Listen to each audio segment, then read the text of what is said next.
Sering dikucilkan, Muhammadiyah adalah organisasi Islam terkaya di dunia dengan pemimpin yang sangat sederhana.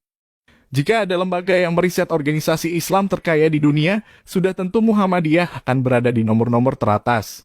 Kekayaan fantastis Muhammadiyah berasal dari uang pangkal, hasil hak milik, zakat sedekah, usaha-usaha perekonomian, dan masih banyak sumber lainnya. Namun kesemuanya itu tak dimiliki pribadi, melainkan dikembalikan lagi kepada masyarakat umat. Diketahui setidaknya aset tanah yang dimiliki Muhammadiyah sekitar 21 juta meter persegi atau setara 30 kali lebih besar dari negara Singapura.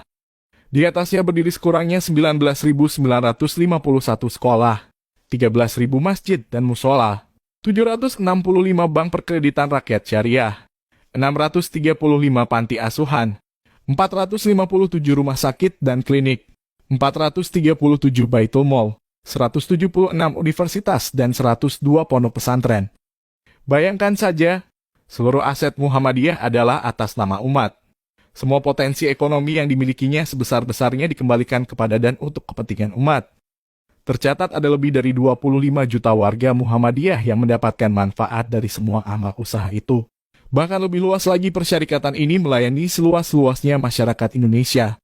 Sama sekali tak mengherankan jika banyak pakar menyebut bahwa Muhammadiyah merupakan organisasi Islam modern terbesar di dunia. Manajemen organisasi ini dikerjakan secara rapi, terdokumentasi dengan baik, dikelola secara transparan, dengan visi yang progresif, berkemajuan. Muhammadiyah kerap menerima pujian dan penghargaan dari berbagai institusi terkemuka dunia. Mentalitas kaya. Kekayaan Muhammadiyah tak muncul seketika. Seluruh aset amal usaha dan bakti nyata Muhammadiyah merupakan kerja panjang selama 108 tahun. Mentalitas yang dibentuk di organisasi ini adalah mental agni yang orang kaya, mental memberi spirit al-maun yang membebaskan sekaligus memberdayakan. Diperkuat oleh doktrin Kiai Ahmad Dahlan yang mengatakan, hidup-hidupilah Muhammadiyah, jangan mencari hidup di Muhammadiyah. Pengurus persyarikatan ini didorong untuk menjadi pribadi-pribadi yang sudah selesai dengan dirinya sendiri, sehingga bisa mengabdikan hidup untuk sebesar-besarnya kepentingan persyarikatan dan umat. Posisi ini pula yang secara kolektif ingin diperlihatkan Muhammadiyah sebagai organisasi. Muhammadiyah tidak ingin menempatkan tangan di bawah dengan selalu berharap pada program atau bantuan pemerintah.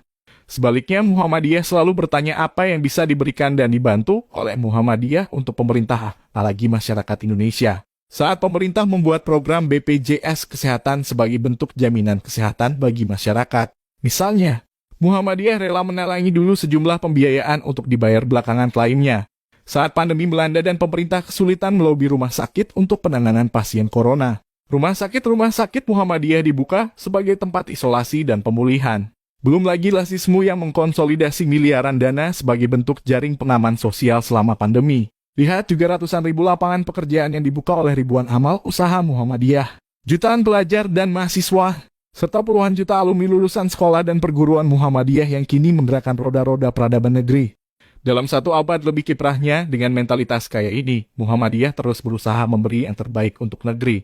Muhammadiyah serius menjadi pemain utama dalam mewujudkan Indonesia sebagai baldatun thayyibatun warabun ghafur, panggung eksistensi. Berangkat dari data dan fakta itu, jelas Muhammadiyah tak kekurangan panggung untuk menunjukkan eksistensinya. Jauh di belakang hari Muhammadiyah sudah selesai pada soal besar-besaran jumlah pengikut. Adu kuat dan adu keras dalam berteriak. Apalagi turun ke jalan-jalan untuk mencari panggung eksistensi.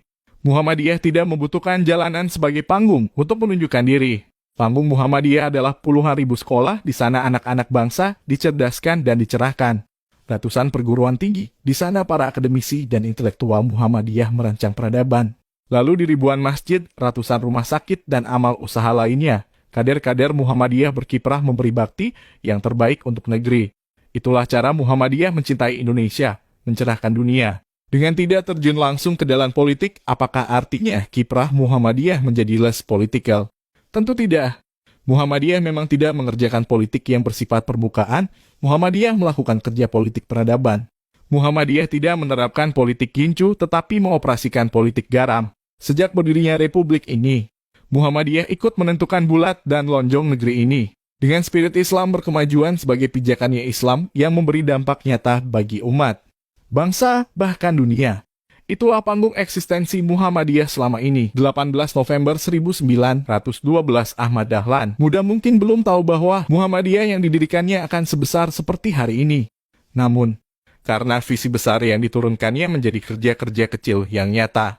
Kadena doktrin hidup-hidupilah Muhammadiyah bukan hanya kata-kata belaka. 111 tahun kemudian kini Muhammadiyah menjelma menjadi organisasi Islam terkaya di dunia.